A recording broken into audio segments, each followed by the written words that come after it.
For reasons that utterly escape everyone involved, you're listening to a bipolar, a schizophrenic, and a podcast. Here are your hosts, Gabe Howard and Michelle Hammer. Welcome to a bipolar, a schizophrenic, and a podcast. I'm Michelle. I have schizophrenia. My name is Gabe. I have bipolar disorder. And today we are talking about panic attacks. Gabe, what happened recently? So I'm going to pull back the curtain a little bit and explain how we record the show.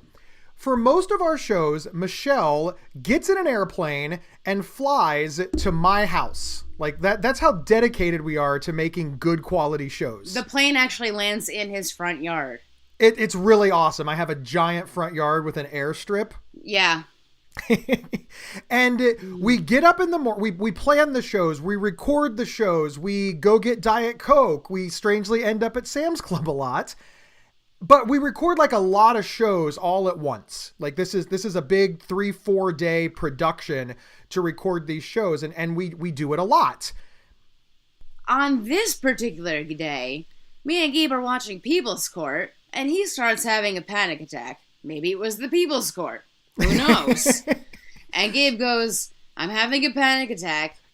Let's go record. This is, that's exactly what happened. So what you're about to hear is a very edited version. You know, the actual recording was about 45 minutes, maybe closer to an hour of Gabe having a panic attack and Michelle trying to figure out what the fuck was going on. But we edited it down to about 10 minutes of, decent quality audio. It's a little bit messed up. Some of the cuts aren't what you would necessarily expect, but we wanted to get the good parts in. Nobody wants to hear Gabe mumble. Not all the parts where Gabe started yelling at me. Yeah, that was fun. That was fun. So you're going to listen to that for the next 10 minutes, and then Michelle and I will be back to explain what happened. Here we go. Here are your hosts, Gabe Howard and Michelle Hammer. Welcome to a bipolar, a schizophrenic, and a podcast. I'm Michelle. I'm schizophrenic. I'm Gabe. I'm bipolar and having a panic attack. Yes, you heard it, everybody. Gabe is having a panic attack. Gabe, I wish I knew the best things to say to you right now to help you get out of this panic attack, but do you know what brought on this panic attack? It's a lot of stress. There's a lot of... It's very stressful having Michelle at my house, and it's very stressful having to do a podcast, and it's very stressful having to talk about trying to hold everything together and keep everything. Is your heart just palpitating like crazy right now? I don't think it's palpitating. I think it's beating. It's pounding? Yeah. Are you sweating? Are you having like shortness of breath? Are you feel like you're being smothered? Yes. I know this is like a very terrifying experience for you. How often do you have panic attacks? A couple of times a week. Are they all the same? No, I mean, nothing's all the same. Things are just not the same. Look, What's going on with your arm that you're showing me right now? Are your hands just shaking so much you just can't keep your hands still? There's that, but look at all this. You're changing colors? Look at all this sweat. Oh, just all the sweat because you're just so hot and you're overheated? No, I don't think it's overheated. I think it's... What's the best case scenario that you think would help you right now? Going to bed? Watching more TV? Hanging out with your dog? I usually just eat a lot of like salty... like peanuts or pretzels because just the sensation in my mouth feels better and the crunching distracts me. I don't know if that makes sense. That just feels good. So this panic attack is brought on by stress, by me being here. We have to record a lot of podcasts. You have work tomorrow with me. You have work tomorrow on your other podcast for this like central show. It's just a lot of things to do, and it all kind of just attacked you at once, and you're just kind of losing it in a sense. Just what brought it all on? Was there anything said or anything? Was there an external factor, or do you think it was all internal? No, I don't think anybody did anything wrong. I think this is just my life. Your life for the rest of your life, you think will be like this? Yeah. Do you have a fast-acting anti-anxiety pill that you take ever? Yes. Have you taken it? No. Will you be taking it after we stop recording? Probably. Are you scared right now? I'm not scared. I don't think anybody's going to hurt me. I don't think that you're going to hurt me. I don't think I don't have the words to describe. I think the reality of my life, nobody's going to believe anything. What are you trying to just say what you're trying to say? We get it. No, I think that I think that anybody listening to this is going to think that it's some sort of bullshit stunt. I don't think that it's, I'm. Panic attacks can be brought on by anything. Nobody's going to think that it's a stunt. Nobody is going to think that you're lying. Panic attacks just happen. And even though we come on this podcast all the time and we talk and we banter and we have fun while we talk about mental health and mental illness, people don't always understand that, yes, we are mentally ill and we do go through these things. So it is really good when we share, our stories of when we're doing well, but also when we're not doing well and why this happens. And just, instead of, we call ourselves recovered, but yet these things still happen to us. Mental illness doesn't just go away just because we take medicine. Symptoms don't just go away. They can still appear. They can still really affect us. They can just change the way our thoughts are going. They can just attack you. Just panic attacks just attack people within minutes. And I've never seen you act like this ever. If you think that people are thinking this is a stunt, what would you say to someone who says, like, oh, Gabe, you're not having a panic attack. Why don't you just calm down? Like, panic attacks are for little girls. That's funny. Panic attacks are for little girls. I think you should put that on a shirt. I've soaked my jeans with sweat. I'm wearing a hoodie, and look, that's from sweat. Maybe you can describe this. Like describe what you are seeing. I see a sweaty sweatshirt. I just let you know that I just Googled panic attack, and this is what it says. A panic attack is the abrupt onset of intense fear or discomfort that reaches a peak within minutes and includes at least 4 of the following symptoms. They are palpitations, pounding heart, or accelerated heart rate, sweating, trembling, or shaking, sensations of shortness of breath, or smothering. I would say you have all of those symptoms right now. 100%, for sure. Yep. What is the best way to get you out of these symptoms? What do you wish people would do? What if you were younger? Well, and when did you start getting panic attacks? The first panic attack that I ever remember having was when I was married. Your first wife? Yeah. And we were at the mall with her aunt who was visiting from out of town. And we got into an argument. I don't remember about what. And I was sitting there in the middle of the mall, and behind me was an Auntie Anne's pretzels. And after they left, I was just so hot, and I didn't know why I was hot, and I felt weird, and I thought I was hungry. I got up and bought a couple of pretzels and a drink, and I sat back down and I ate the pretzels and the drink, and I just felt better afterward. And whenever I would get that feeling ever again, I thought it was hunger. So whenever I would feel that way, I would just think, oh, I'm hungry again. And I would eat. And this went on for years. It wasn't until I was diagnosed with bipolar disorder and that I realized that these were symptoms of anxiety and panic, and they weren't hunger pains, but I had been treating panic attacks with food. I mean, I weighed 500 and I don't know how much I weighed then, but my maximum weight was 550 pounds. So it wasn't surprising that I just ate a lot. I understand that. Your situation and associating it with food was how you thought you were fixing the problem when you didn't know what the problem essentially was. So then finding out that you were bipolar and that these were panic attacks was actually very beneficial, because then you could treat them in the correct way and not just go and eat. So it was actually great that you found out what you actually were having. Yeah, medical science is great. Do you think there is a difference between a panic attack and an anxiety attack? I don't think there's a difference between a panic attack and an anxiety attack. I know there's a difference between a panic attack and anxiety attack. Oh, okay. So do you ever have anxiety attacks? Yes. So how do you differentiate for yourself an anxiety attack and a panic attack? Because panic attacks, they're acute, they come on quickly, they're immediate, and they dissipate. And anxiety attacks are different. They're just medically different, and they have different symptoms and causes and feelings, and I know the difference between them, and it's just experience. I had a friend when I was younger who had cancer. He was my age. We were both 15 years old.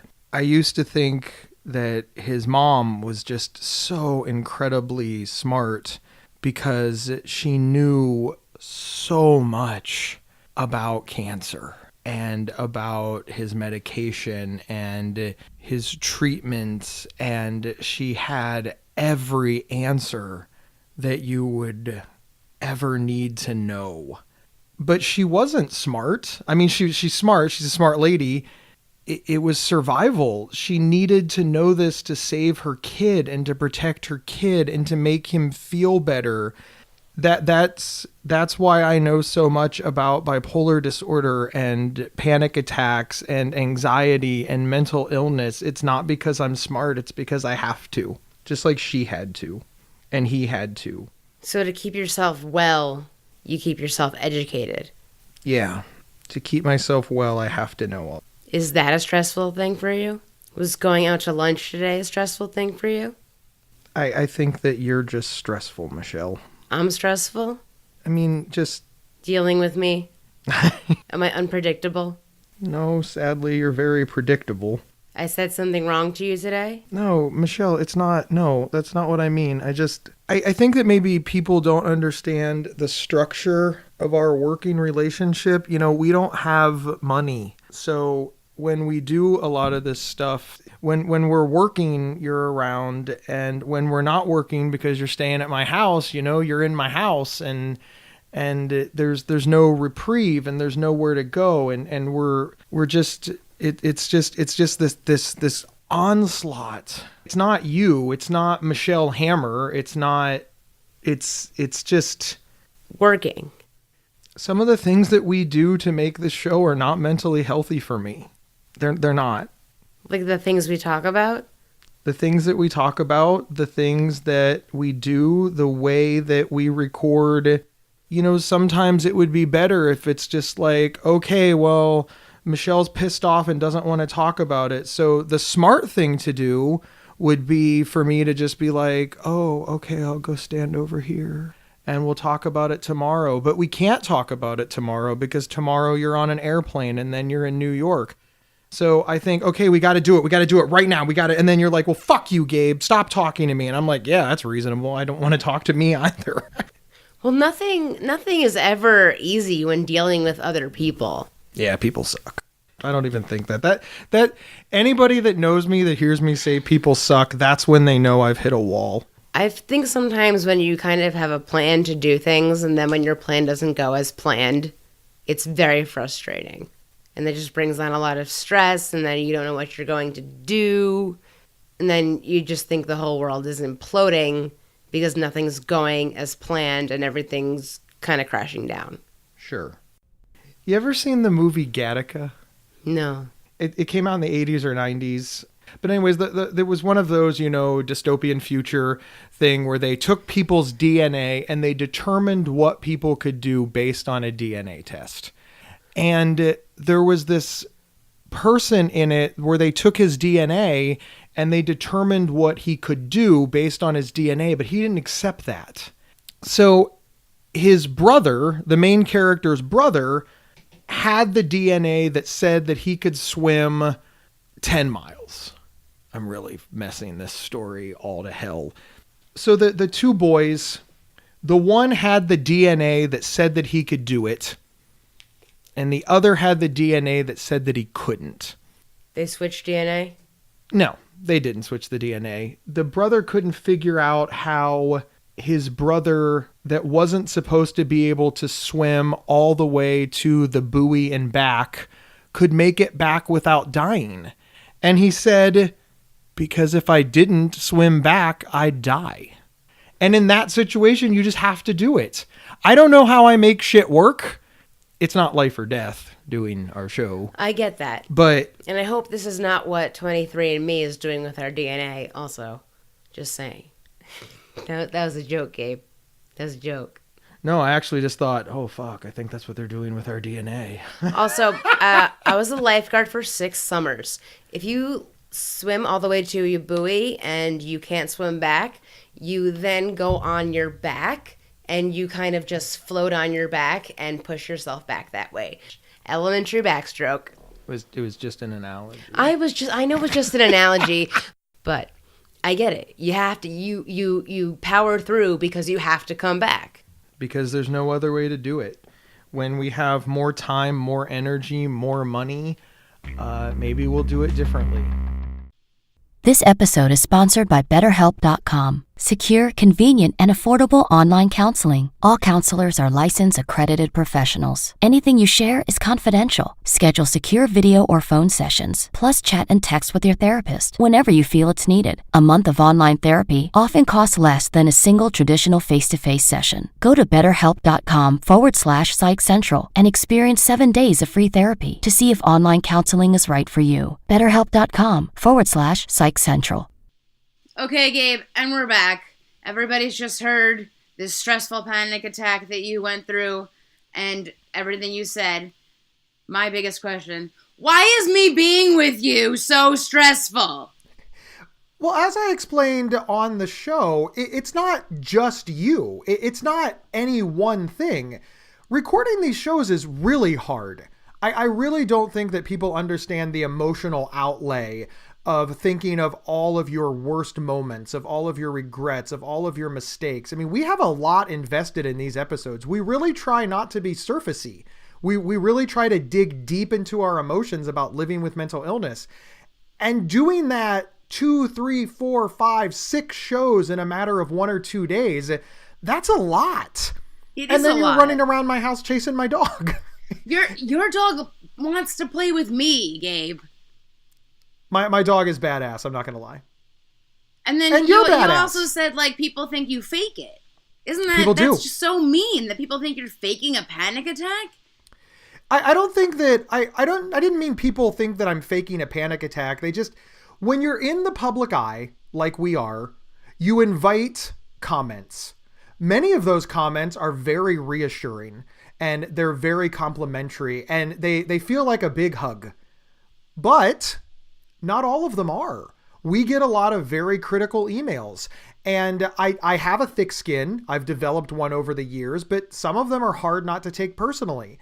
And the one that is the hardest not to take personally is the people that say, you're faking for attention. You don't have mental illness. You don't have bipolar disorder. People with schizophrenia act this way. People with bipolar act this way. You have a home, so I don't know why you're complaining about mental illness, or on or on or on. That's a lot to endure. I don't like to be called a liar. I don't like to be told that I'm attention seeking. I agree with that. I get the same thing. That does make sense. That is very frustrating when people just downplay your mental illness because they think that anyone with a mental illness can't have any kind of success or achievements, which really just is a whole bunch of stigma. I mean, don't people want to see people with mental illness living well? And then once they do, they say, oh, you're not mentally ill. We really sort of exist in these two ways. Either we are incredibly sick and will never be well, or we're dramatic faking liars. We can't have sick and wellness. We can only have sick and fake, or sick and con, or sick and drama. And that really bums me out because neither choice is good. I don't want to be seen as a dramatic lying stereotype who's conning people out of money. I also don't want to be sick and terrified and walking around my front yard keeping the demons away from my wife, which for longtime listeners of the show, they've heard this story a time or two. And, Michelle, we've talked about you. I mean, think of all of it. You used to think that your mom wanted to kill you. You clearly don't want to go back to that. No, not one bit. I don't want to go back to that at all. No paranoia ever. If I get any bout of any paranoia, I have taken anti-anxiety at that very moment because I am so terrified of paranoid thoughts getting into my head. It's one of the scariest things. I'm almost scared so much of becoming paranoid, almost more than I'll be paranoid. That's one of the things that we sort of touched on it in our screaming match that we edited out. Thank you, Michelle, for still being my co-host. But it's scary stuff. Now, I have a question for you, Michelle. You experienced the same thing. We kind of talked about it a little, after we got done recording, later that night. It's hard for you too, because you're away from home, you're staying in a strange place, you don't have any of your friends, and in your words, you think Ohio is really, really boring. And I'm not the only one. I am not the only one that thinks Ohio is really, really boring. I am definitely not the only person that feels that way. I'm not the only one. Yeah. But you have to spend 3-4 days doing this deep emotional dive as well. And it's a lot of work. It's a lot of energy. And you're away from your support system too. We really are locked in a room doing all of this recording. It's really, really hard. How do you handle it? I know that panic attacks aren't a symptom that you suffer from, but I know that you get emotionally drained. I can tell by the way you yell at me on day 3 that there's something going on in there. And that's not an insult. When it's you start stressful. playing that song about people getting lap dances, we know the song. The lap dance song. I can't take that stupid song. Turn that song off. I can't take that song. Don't ever play that song again. I don't even know. It is stressful because you're in a new element. You don't really know where you are. What I do for fun at your place is I chase your dog around the living room. Your dog is my best friend. Hey. What? I'm your best friend. Kendall's your best friend. No. Lisa's my best friend. Your wife is supposed to be your best friend, Gabe. I don't think Kendall would appreciate that. Why is that a thing? Aren't you supposed to marry your best friend? Isn't that the whole thing? You marry your best friend? I think this is the number one cause of all of the divorces in the country, that we expect our spouses to be everything. Literally everything. Anything you name, people are like, well, that should be your wife. Your wife is supposed to be your partner, your best friend, your TV watching buddy, your restaurant person, your confidant. I mean, just at what point are you putting so much on one person that they're just like, I'm out? That would cause anybody to have a panic attack. And that's really why I bring it up. When you are in Ohio, I am everything to you. And in order to make due of our time, you are everything to me. So we can't get away from each other. We get the brunt of our success, our failure, our happiness, our work, our just everything that happens is Gabe and Michelle, Gabe and Michelle, Gabe and Michelle. And by day 3, I'm just like, I hate you, Michelle. And you are like, I hate you, Gabe. Exactly. And there's no better way to do this. I mean, I suppose if we had like billions of dollars, there'd be a better way, but so if there's an angel investor, if you're an angel investor, if you're a philanthropist, if you want to give us like $1 billion so that we don't get in these stressful fights, you are more than welcome to send us a check. Email us at show@psychcentral.com. Yeah. Email us at show@psychcentral.com with your $1 billion check. Yes. Just putting it out there, more than welcome. You never know. The answer is always no if you don't ask. The question really should be, why don't I have more panic attacks when you're around? I have an anxiety disorder. I have panic disorder, and this is hard. I'm not repeating this over and over again to annoy people. I'm just saying the fact that this is the first panic attack that I've ever had on the air is really quite remarkable. It really, really is. In that way, I want to thank you, Michelle, because it shows that you are a great and supportive co-host. I don't want to do this show with anybody else because I think with anybody else, it would be a lot worse because this is hard shit. And believe it or not, you are really good at being supportive when you want to be. When I want to be supportive? When you want to be. When I want to be. I mean, I think it's good also because it shows that, we call ourselves recovered, but, these symptoms, they don't go away. They're still there. We could I take 7 medications. I've said that many times, yet I still talk to myself. You know? Yeah, and you have a great video out right now. You should really bop over to Psych Central's Facebook page, look in the video section, and there is a great video that was made by Michelle Hammer where she's showing herself, talking to herself, and talking about those symptoms. We will put a link in the show notes for this episode, but again, you can also head over to Psych Central's Facebook page and give it a watch. It's really, really good. Now, eventually, Michelle, you have to freak out and we have to record it. So I don't know if I have to hide your meds or maybe keep you up for 3 days, but we've already had Gabe depressed on the show and Gabe panic on the show. When does Michelle freak out on the show? Not take my nighttime medicine and then not take my morning medicine, and I'll just go nuts. This is not a good idea, and we will not be doing this. This is, we should probably give, before we close here, do as we do and not as we say is something that my father used to say to me. I don't know why when I had a panic attack and I looked over at Michelle, the first thing I thought about was, oh my God, there's podcasting equipment upstairs. This probably isn't the healthiest thing to do. And I should note and say that. If Michelle wasn't there, I would have taken... I have medication for this that I carry in my pocket. I would have taken a deep breath. My wife would have rubbed my back.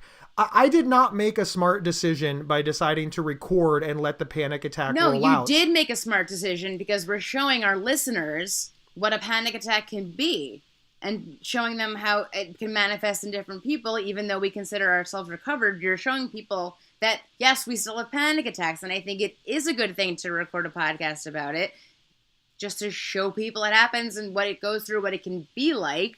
And you are the great Gabe Howard, the host of the Psych Central show and the co-host of a bipolar schizophrenic on a podcast, and yet you still have panic attacks. So you're just being an open book and showing everybody what it's like. I love that. I've decided that from now on, I am the great Gabe and you are the magnificent Michelle. Okay, I'll go with that. And together, we need something that starts with an H, because we both have H last names. The Honorable Howard and Hammer. Except honorable is lame. Honorable is kind of lame. We will put that out to our audience. Email show@psychcentral.com about what H word goes with Howard and Hammer that describes the great Gabe and the magnificent Michelle. Thank you, everybody, for tuning in to this episode of A Bipolar, a Schizophrenic, and a Podcast.